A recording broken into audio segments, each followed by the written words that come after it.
Bom dia, tudo bem com vocês? Muito bem, nós estamos contentes por podermos estar juntos novamente, né? Falando sobre os livros do Antigo Testamento. Antes de nós começarmos a nossa aula, eu gostaria de convidar você a assistir os nossos vídeos, a clicar lá no joinha e também ali no link, na descrição do vídeo tem os dados para que você possa entrar no WhatsApp. Lá tem o link, basta você clicar e você entra no nosso grupo, participa, expõe suas dúvidas e é isso, tá? Não esqueça de compartilhar os nossos vídeos e convidar outras pessoas a assistirem, porque você sabe, é a palavra de Deus que está sendo propagada e é o nome de Jesus que está sendo louvado. Amém? Vamos orar então? Senhor, nós te agradecemos por este momento, te agradecemos, Pai, por termos o privilégio de ter a Tua palavra disponível, Senhor, em que nós podemos estudar, podemos meditar, podemos aprender nela, Senhor. Como diz o salmista, ela é lâmpada para os nossos pés e luz para os nossos caminhos. Então, Senhor, que nós possamos aproveitar ao máximo os estudos da Tua palavra, possamos guardá-la em nosso coração, para crescermos em graça, para crescermos em conhecimento na presença de nosso Senhor e Salvador Jesus Cristo. Nós te louvamos por cada participante, por cada aluno inscrito, por aqueles que estão, ó Deus, interessados em conhecer a Tua palavra e que o Espírito Santo esteja nos ensinando neste período, em nome de Jesus. Amém. Muito bem, pessoal. Nós chegamos, então, nós chegamos no meio do nosso estudo, tá? Até agora nós trabalhamos os livros, nós encerramos os livros históricos. Deixa eu só voltar aqui que não deu certo. Aí, disparei. Aí. Olha só, agora nós vamos entrar então nos livros poéticos, né? Livros poéticos. Os livros poéticos são 6 livros e nós vamos estudar 5 livros, tá? Porque o livro de Salmos, ele vai ser o próximo módulo de estudo da Bíblia, tá? Então, nós vamos pular o livro de Salmos para que ele fique sozinho, exclusivo, né? Nós vamos ter um período aí de estudo só nesse livro dos cânticos, dos louvores de Israel. E nós vamos, então, começar hoje pelo livro de Jó, tá? Nós estamos no meio do nosso estudo de teologia do Antigo Testamento. Eu espero que vocês estejam gostando, espero que vocês estejam aprendendo e que nós possamos, então, continuar firmes, né? Porque é um estudo grande, mas, porém, nós vamos absorver muitas coisas boas e aprender sobre a palavra de Deus. Hoje, no nosso grupo, nós vamos aprender, então, o livro de Jó. E ele é o primeiro dos livros poéticos, tá? Que eu gostaria antes de nós começarmos propriamente no livro, dividir algumas questões. Por exemplo, o livro de Jó é um livro de sabedoria, tá? Ele é um dos livros de sabedoria. E ele compõe, né? Junto com Provérbios e Eclesiastes, tá? Os livros poéticos, eles são divididos, então, em sabedoria e nos ínicos, ou louvores, que são salmos e cantares de Salomão, tá? Como nós não vamos estudar salmos, então nós vamos fazer Jó, Provérbios, depois a gente entra em Eclesiastes e, por último, vamos para Cantares de Salomão. Então, ele se trata do primeiro livro de sabedoria, né? E Israel, ele tinha uma escola de sábios, tá? Nós vamos ver em alguns livros da Bíblia a citação sobre essas escolas. Já na época de Saul, quando Samuel, ele começa um lugar, ele começa um trabalho, né, de discipulado, vamos dizer assim, de ensino, né? Ali ele é uma escola de profetas, né? E ele começa, então, a desenvolver ali o conhecimento. Alguns profetas vão sair desse grupo, por exemplo, Natã, né? E Gade são 2 que estão ali dentro desse grupo que Samuel, ele criou. tá? Davi, ele menciona a sabedoria dos antigos e Salomão foi considerado o maior sábio, tá? Nas escolas de Samuel eram estudados os livros da Torá. Então ali, ó, olha, já vai de muito tempo que esses homens eles se desenvolveram no estudo, vamos dizer assim, da lei, da Torá, dos cânticos e entre outros, tá? Em outras nações também haviam sábios, né? Alguns deles bem conhecidos, por exemplo, Confúcio, né, na China, Sócrates na Grécia, Buda na Índia, mas somente em Israel a sabedoria tinha como base o temor do Senhor. Então, era uma sabedoria baseada na filosofia, né? Essas outras, mas em Israel a sabedoria era baseada no temor do Senhor. E nós vamos ver aquele texto tradicional, né? O temor do Senhor é o princípio da sabedoria, ok? O caráter da literatura de sabedoria, ele tinha um objetivo prático. O interesse maior pela sabedoria mais prática do que filosófica, ao contrário daqueles outros sábios que nós acabamos de falar. Mais ética do que baseada na experiência humana. Então, já desde aquele tempo havia essa distinção entre a sabedoria em Israel e a sabedoria dos outros países, né? O humanismo divino, né? Nos outros estudos de sabedoria, o humanismo clássico, baseado no que o homem no centro, nos prazeres, no conhecimento, né? Mas, no caso de Israel, o humanismo divino, ou seja, o humanismo clássico, ele levava em conta o homem. O humanismo divino levava em conta a vontade de Deus, os princípios de Deus, a moralidade e tudo aquilo. O ponto de vista filosófico, ó, vamos olhar para isso no pensamento, por exemplo, de um sacerdote. O que um sacerdote falaria sobre o pecado?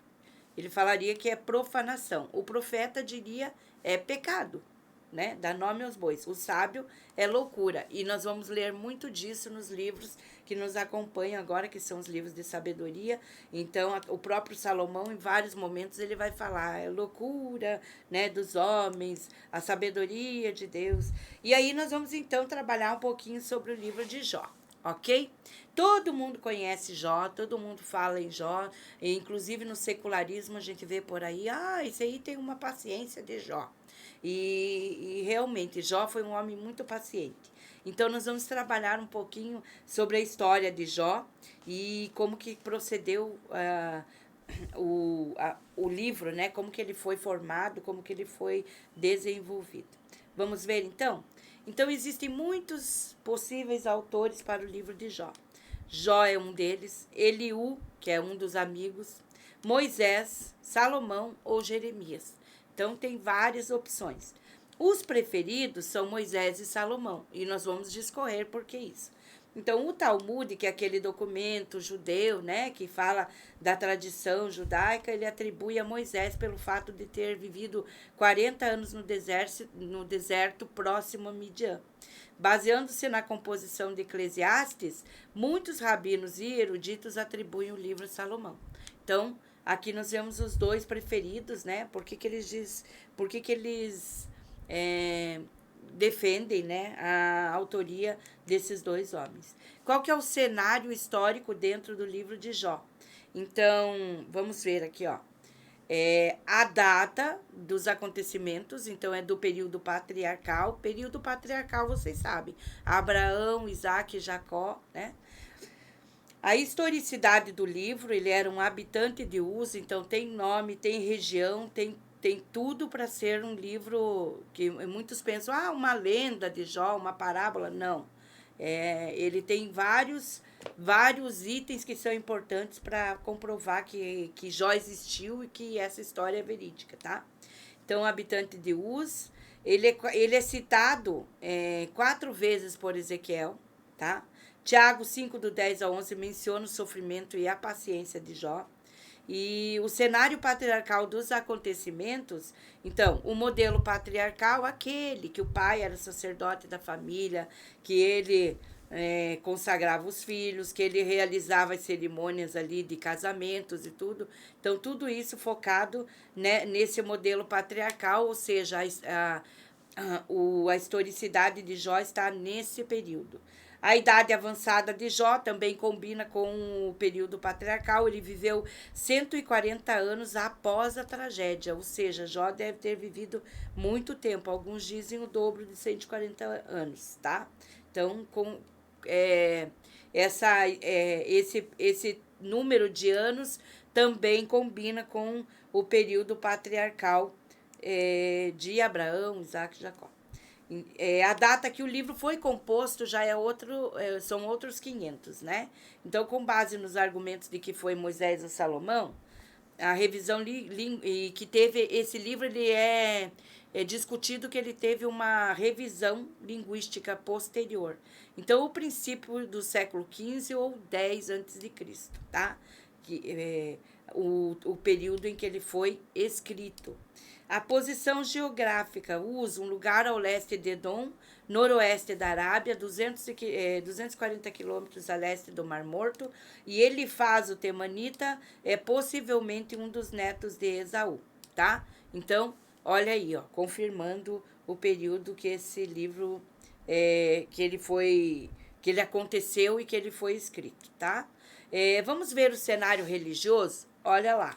A religião da qual o pai era sacerdote, aquilo que nós falamos. As ofertas de Jó sugerem o tempo de Abraão, antes do advento das leis de Moisés. Então, ali, pelo contexto do livro, a gente percebe que ainda não haviam sido instituídas as leis de Moisés, o tabernáculo não foi citado em nenhum momento. Então, tudo que acontece na história de Jó combina com o período em que Abraão viveu. Por exemplo, o fato dele sentar às portas e julgar as demandas combina com esse período também de Abraão. Deus era considerado uma divindade de causa e efeito, punia ou recompensava de modo direto e imediato. Isso aqui vale a pena a gente discorrer um pouco. Vamos pensar assim. O pastor Juliano, ainda neste domingo, ele mencionou o seguinte, que o Antigo Testamento, que a revelação é progressiva. E é isso mesmo, tá? É assim que nós entendemos. Então, como que os homens viam Deus naquele período? Nós já falamos nisso várias vezes, né? Que Deus era o responsável por tudo que acontecia, independente do que acontecia.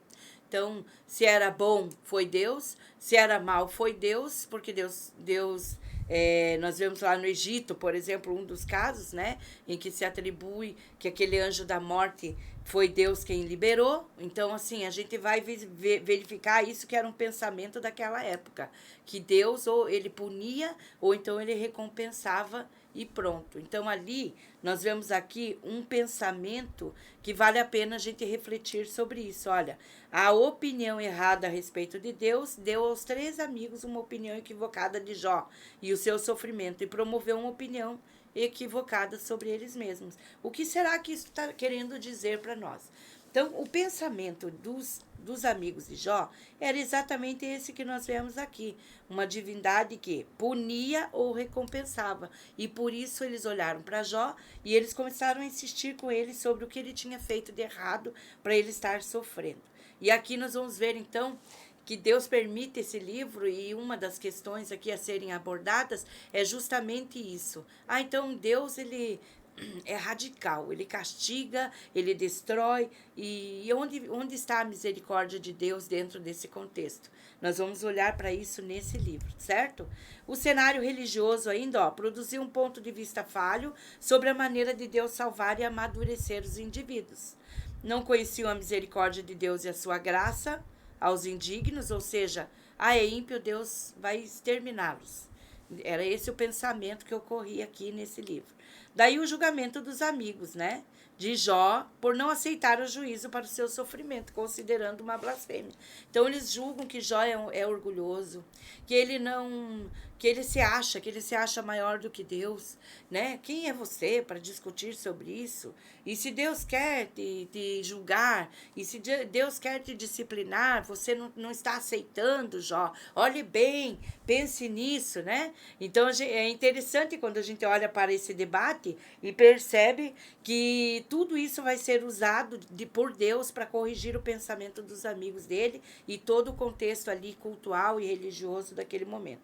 Então o debate foi interessante para corrigir o pensamento dos amigos sobre Deus.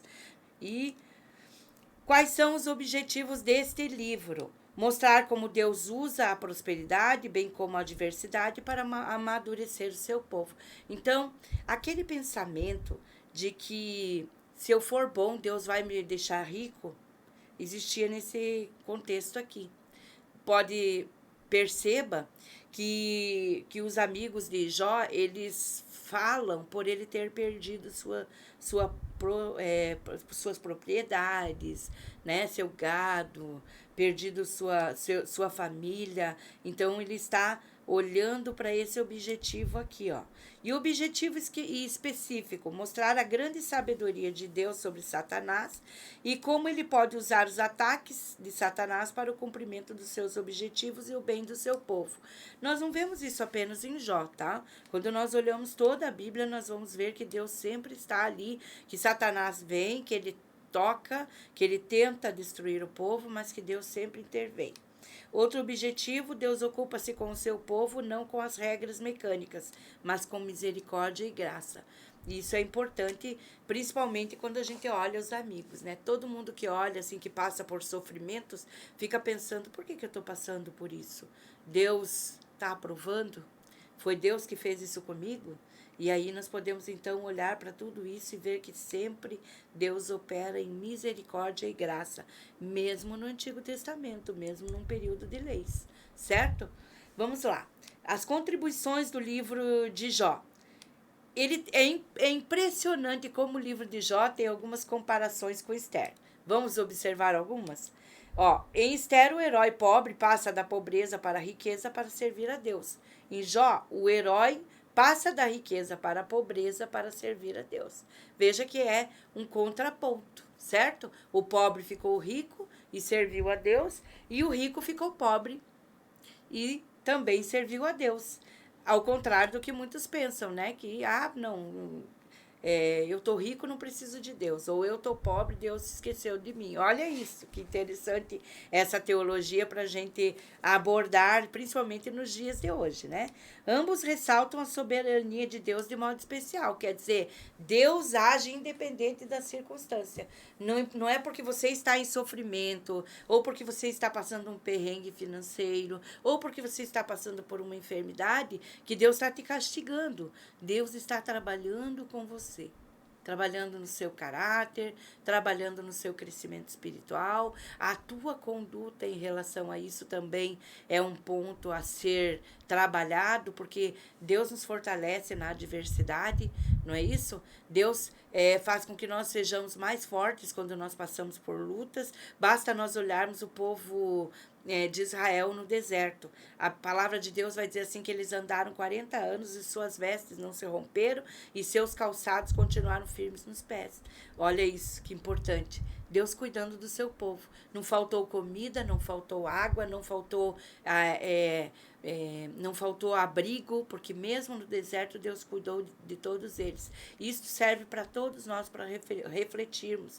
Também a história de Jó, ela traz todo esse contexto. Jó, ele era fiel a Deus antes mesmo, né, de acontecer alguma coisa. Veja, os filhos, ele sacrificava a Deus antes do que os filhos saíssem e fossem celebrar ou fazer uma festa ou se juntarem. Ele já cumpria um sacrifício ali porque ele não queria que seus filhos caíssem em pecado.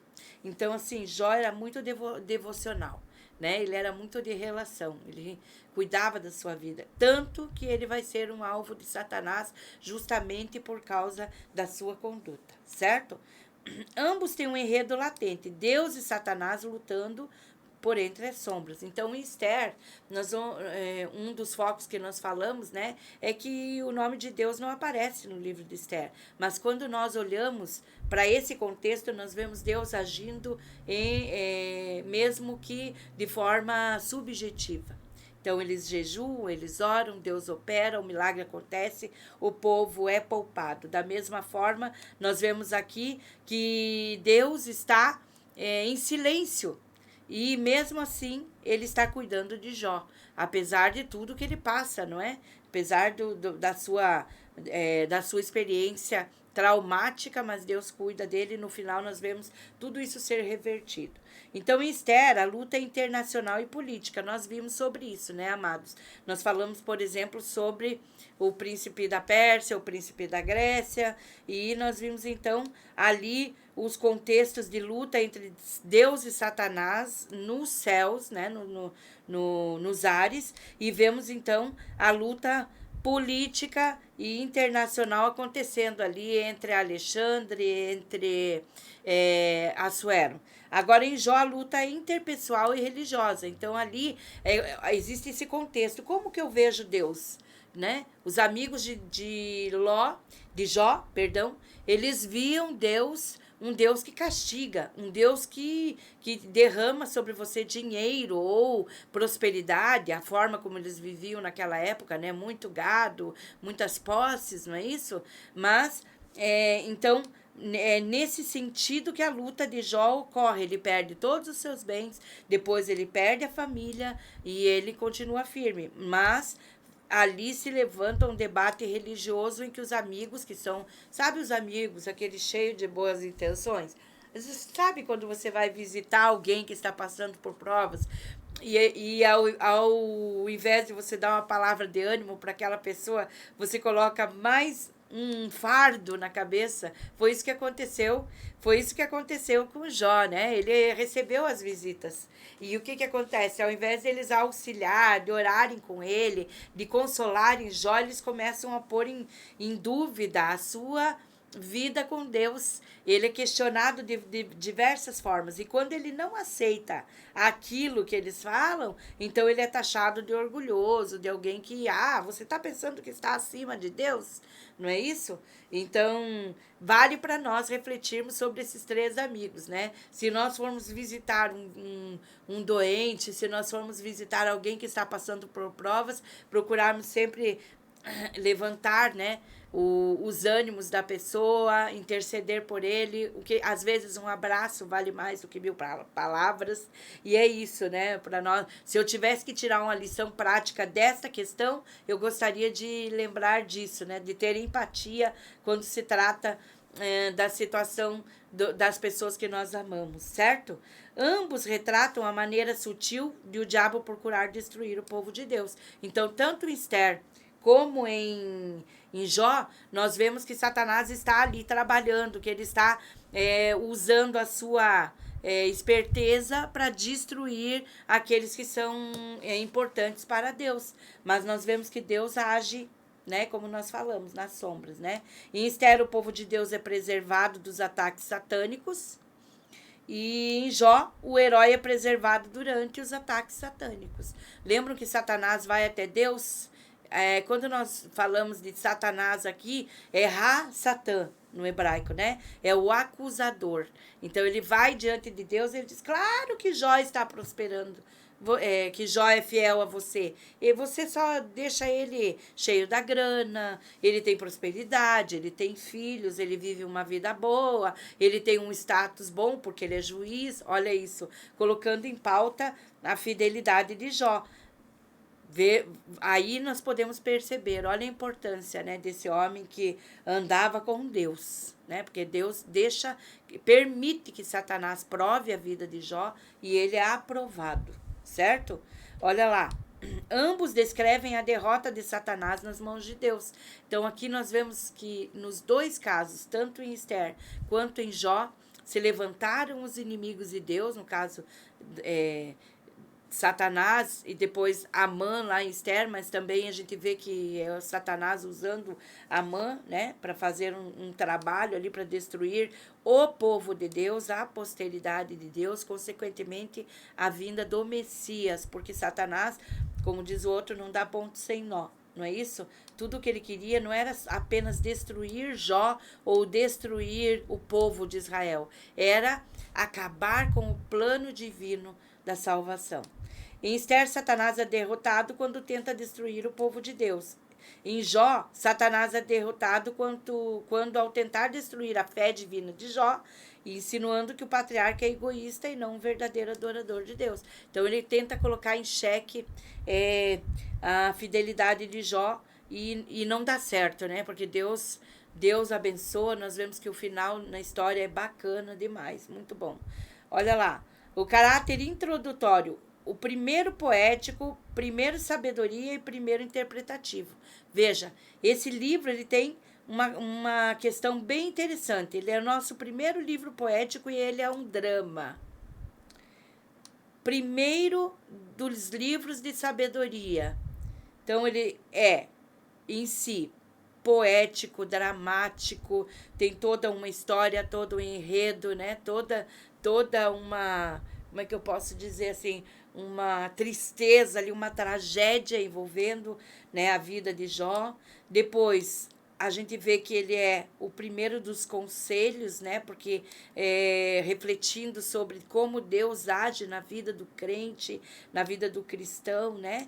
E também ele é interpretativo, porque ao ler a história você vai vendo aquele crescimento, aquele clímax, né? Primeiro vem toda essa tragédia, depois todos esses questionamentos, e vamos combinar, né, que enquanto a gente está por cima, você está ali prosperando, você está indo bem, todo mundo é teu amigo, todo mundo está com você, mas quando nós olhamos para a vida de Jó, no momento que ele caiu, né? Cadê o homem que era o juiz que julgava nas portas? Cadê o homem que era próspero e que haviam festas? Então, o que acontece ali? Nós vemos então que quando você passa por provas, muito poucos amigos ficam com você. E aqui no caso de Jó, né, os amigos ficaram com ele, mas ainda ficaram, Jó, vai lá orar no cantinho, Jó, pense lá no teu pecado, o que você andou fazendo de bobagem e de besteira, não é isso? Indiretamente foram essas palavras. Jó, você está achando que você é melhor do que Deus, quem é você para questionar, né, os desígnios de Deus na tua vida? Então, todas essas reflexões no livro fazem com que ele seja o primeiro livro dos poéticos tão interpretativo e tão interessante como esse livro é. Uma coisa importante e curiosa é que é a primeira vez ali que nós vemos citar-se Satanás claramente. Tá? Então, até agora, vocês não me viram falar. A gente sabe lá que em Gênesis, Satanás agiu, como diz ali mesmo, nas sombras, né? Usando aquela serpente. Nós vemos vários ataques, vimos, por exemplo, em Esther, né? Mas é o primeiro momento em que nós vemos a citação do nome de Satanás na palavra de Deus, é em Jó. Então, a grandeza de Deus, lá em 42, de 1 a 5, nós vemos, então, uma colocação ali, Deus se posicionando, Deus chamando Jó para uma discussão, interessantíssimo, tá? E vale a pena a gente ler esse livro e meditar sobre ele, até porque em alguns momentos todos nós passamos por lutas, todos nós passamos por provas, e muitas vezes a gente diz, onde está Deus diante daquilo que eu estou vivendo, né? Por que os justos sofrem? Essa é uma pergunta filosófica. Se a gente olhar aí pelo mundo, ou então algumas pessoas que você encontra, você está falando de Deus, as pessoas chegam e dizem assim, Rosana, se Deus é tão bom, por que ele permite que as crianças morram? Se Deus é tão bom, por que as pessoas boas passam por situações más, né? É o caso aqui que nós estamos vendo. Por que os justos sofrem? E essa resposta nós encontramos, então, no livro de Jó também. Vamos ver algumas delas? Então, um dos casos é que Satanás tenta forçar as pessoas a renunciar a Deus. O que acontece? Satanás coloca situações, né? Nós vemos aqui no livro de Jó um momento bem interessante em que a mulher de Jó, diante de todo esse sofrimento, de toda essa tragédia, ela chega para ele e diz assim: Jó, o que você está fazendo? Amaldiçoa esse Deus e morre. Né? Não é essa fala? Ela é muito condenada, essa mulher, por isso. Né? Mas muitas pessoas, quando passam por provas, elas dizem: eu não quero mais saber de Deus, isso é tudo conto da carochinha. Ah, Deus não está nem aí para um pobre como eu. Outra fala que a gente vê e que eu já vi isso ser citado até nos púlpitos: ah, Deus, ele tem um jogo de xadrez e nós somos então os peões. Olha isso. Né? Para quem joga xadrez sabe que o peão é a peça que tem menos valor dentro do tabuleiro. Não é assim que Deus nos vê. Tá? Então, vale a pena a gente refletir. Outra resposta: o sofrimento. O sofrimento ali, ele faz todo um discurso a respeito do sofrimento, mas o sofrimento ele serve para corrigir e ensinar. Então, tem um ditado, eu não vou saber falar ele inteiro, mas ele diz assim que o sábio, que o inteligente ele aprende com os erros dos outros e que o sábio que o inteligente ele aprende com os próprios erros e que o sábio ele aprende com os erros dos outros. Tem até aquela parte que diz assim que tem aquele lá que é burro e não aprende nunca, né? O tolo não aprende nunca. Mas assim, quando nós olhamos para isso, esse ditado é apenas uma fala popular, né? Mas quando nós olhamos para o sofrimento, nós podemos aprender com o sofrimento. Não é isso? Por quê? Muitas vezes, e a Bíblia vai falar em Provérbios, nós vamos falar ainda no livro de Provérbios sobre isso, sobre a correção, sobre que Deus ama o filho que ele corrige, sobre os pais que disciplinam seus filhos. Então o sofrimento, ele é uma das coisas que nos fortalece, conforme a gente tem um coração voltado para Deus e conforme a gente se medita sobre isso, porque haverá aqueles que jamais vão aprender alguma coisa, que mesmo passando por tudo, mesmo sendo orientados, não escutam ninguém, estão em estado de rebelião e não aprendem. Mas aqui nós vemos então que o sofrimento, ele serve para corrigir e ensinar. Você já errou alguma vez e aprendeu? Ou você continua errando e não está disposto a aprender?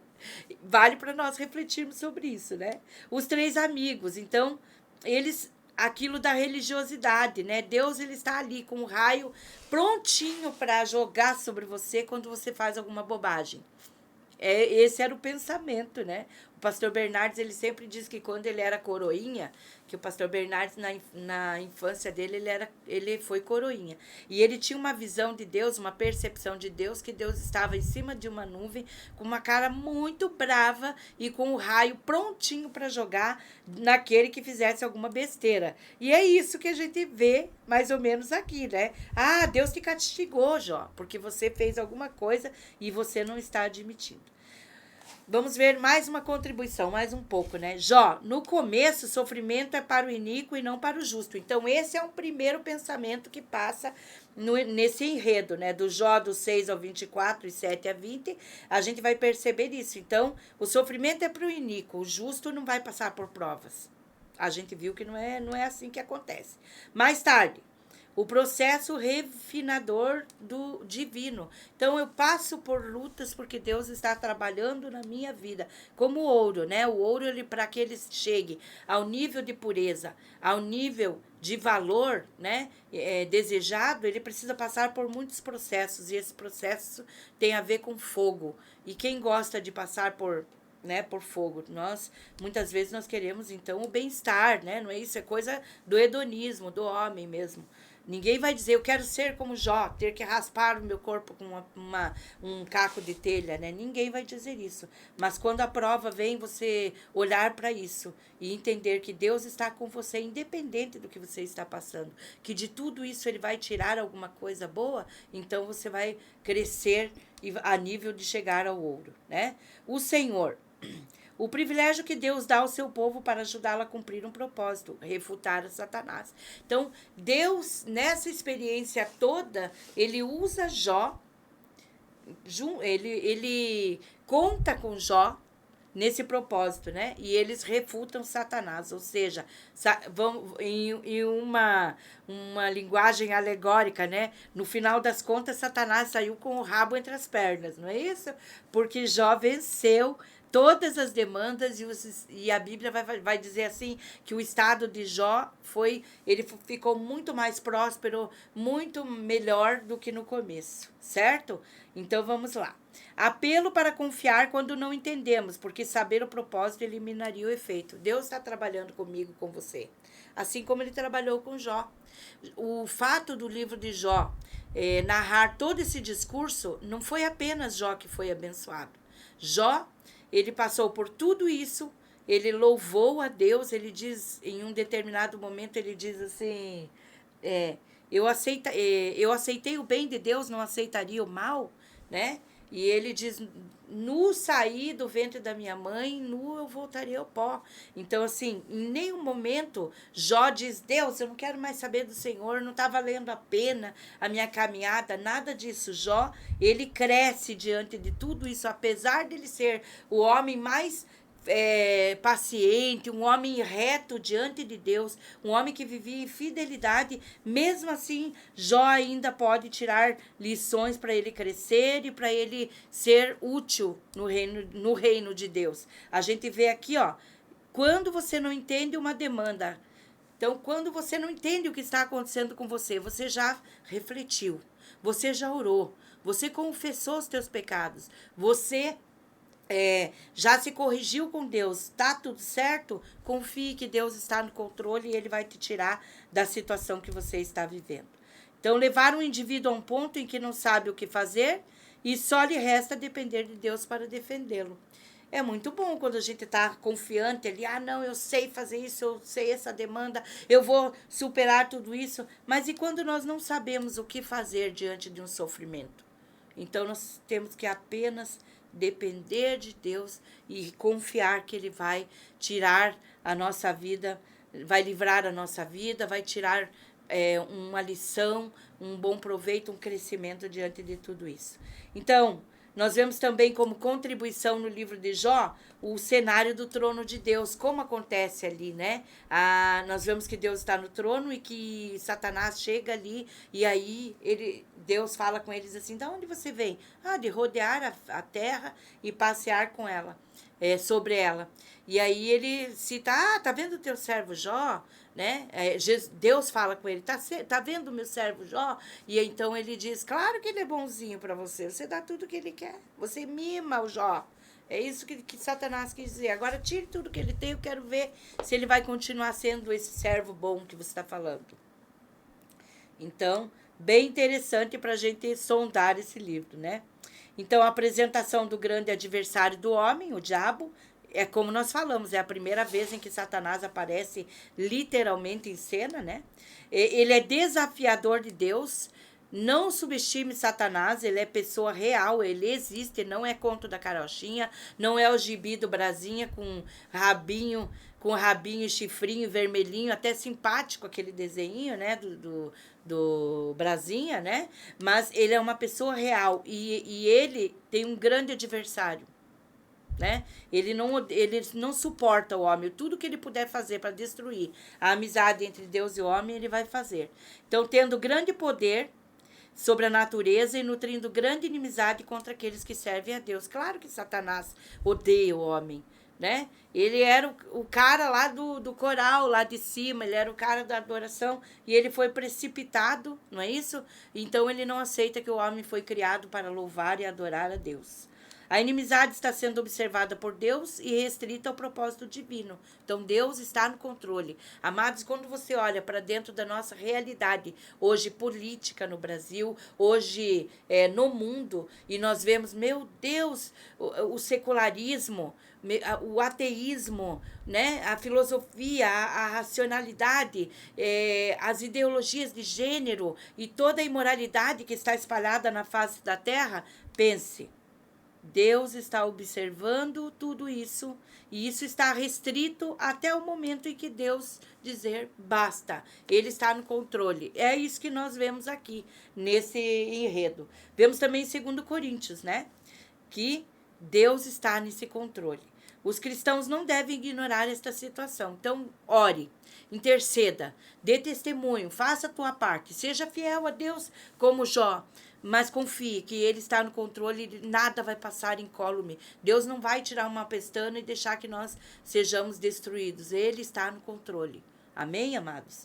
Colapso da ortodoxia insensível, ou seja, durante todo o discurso, o Deus mau, o Deus que castiga, o Deus que não tem nenhum senso de amor, de cuidado, é jogado por terra. E nós vemos então no final ali de 42, do 5 a 6, Deus manifestando o seu amor, o seu cuidado, Deus sendo misericordioso, Deus incentivando Jó, porque Deus fala com Jó e diz assim para ele, ó, vá lá e ore pelos teus amigos, e a Bíblia fala que quando ele orou pelos amigos, a vida dele foi mudada. Aí nós vemos também um exercício de perdão, né? Porque a princípio Jó podia dizer assim, não quero mais ver esses 3, mas nem pintados de ouro, né? Mas não, sabe o que ele diz? Ele faz o que Deus manda, vai lá, ora, abençoa os teus amigos e a Bíblia conta que no momento em que ele orou, a história de Jó foi revertida. O erro dos 3 amigos foi achar que porque eram ricos eram justos. Não associe riqueza com a justiça de Deus. Que nós podemos olhar muitos exemplos na Bíblia, inclusive Hebreus 11 vai dizer assim, homens dos quais o mundo não era digno, que morreram sem riqueza, sem bens, né? E olha lá, e santos por serem saudáveis, quer dizer, porque eles não tinham nenhuma enfermidade, e Jó estava lá se coçando, né, com aquele caco de telha, eles eram santos. Que ignorância, né? Então, nós vemos aqui, olha a cristologia no livro de Jó. No seu desespero, Jó sentiu a necessidade de um mediador que intercedesse por ele junto a Deus. Olha que sabedoria! Lá no livro, talvez o livro mais antigo do Novo Testamento, talvez um dos mais antigos do Antigo Testamento, ele já teve uma noção de que ele precisava de alguém que intercedesse por ele junto a Deus. Um advogado, no 16, 19, um redentor, no 19, 25. Olha que bacana a teologia em Jó. Comparado a Cristo, que mesmo sendo declarado justo pelo Pai, sofreu ataque de Satanás e foi injustiçado pelo seu povo. Então, olha só como é que nós vemos esse enredo todo e o contexto, né, messiânico no livro de Jó. Para encerrar, nós vamos falar um pouquinho do esboço rapidamente, certo? Então, o tema do esboço do livro é a soberania de Deus que usa Satanás e o sofrimento para amadurecer o seu povo. Então, eu gosto muito de uma frase que o pastor Juliano cita de um autor, eu vou até perguntar de quem é, porque eu não tenho certeza, que ele diz assim, o diabo é o diabo de Deus. Ou seja, até mesmo Satanás, com tudo que ele tem de força, de poder, de inteligência, ele não pode com a soberania de Deus. No momento em que Deus diz basta, Satanás já era. Tanto que Apocalipse vai dizer, né? Um sopro da sua boca e ele será destruído. O prólogo do livro, o propósito cósmico divino do sofrimento, então a gente vê ali o início, né? O diálogo dos amigos, que é o propósito punitivo do sofrimento, e aquele discurso, né? Jó debate a ortodoxia confortável, quer dizer, se eu tiver rico, se eu tiver sem doença, então eu estou agradando a Deus. Que ledo engano, não é? Jó desespera, ele não tem esperança nessa religiosidade confortável, né? E Jó condena essa religiosidade confortável. Então, é aí que eles jogam para ele que ele é orgulhoso e não aceita, né, aquilo que está ali esclarecido, que está óbvio. Não, nós somos do bem, por isso nós estamos bem. Mas a gente é tão bonzinho que nós viemos ver você, que está aí perecendo em sofrimento, orgulhoso, e não volta atrás, né? Não confessa o seu pecado. Não é isso que eles querem dizer? Resumindo, seria isso. Tem o monólogo de Eliú, né? Que é o propósito corretivo do sofrimento, o monólogo do Senhor, o propósito educativo do sofrimento e o final do livro, para terminar o final feliz do sofrimento de um justo. Ou seja, amados, não importa o que nós passemos, não importa onde a gente esteja, Deus é misericordioso, é cheio de graça e Ele pode reverter a tua história. Não interessa se você está sofrendo com enfermidades, se você está sofrendo com dívidas, com desemprego, com questões familiares, conflitos, com vícios, com drogas. Deus, Ele pode transformar o teu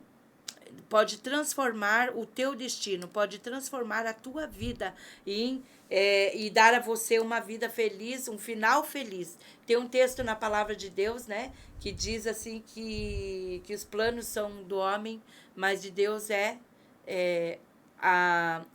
o final, né? É Deus que diz o amém. E há um outro que vai dizer assim que nós, para nos dar o fim que desejar, bem sei os planos que tem o vosso respeito, planos de bem e não de mal, para vos dar o fim que desejais.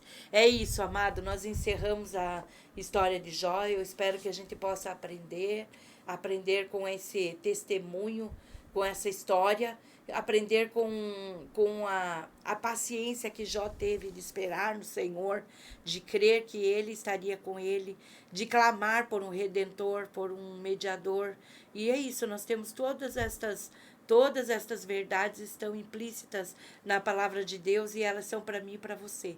Que você possa aprender com essa experiência de Jó e que em nome de Jesus você tenha o final que o Senhor tem para a sua vida, o propósito dele se cumpra para mim e para você. Um grande beijo. Não esqueçam de comentar, de acessar o link lá do grupo, tá? Assim vocês vão poder participar do Forms e também vão poder contribuir, certo? Porque o nosso grupo de WhatsApp, os comentários são importantes para o crescimento, tá? Então assista e que Deus abençoe você em nome de Jesus. Amém.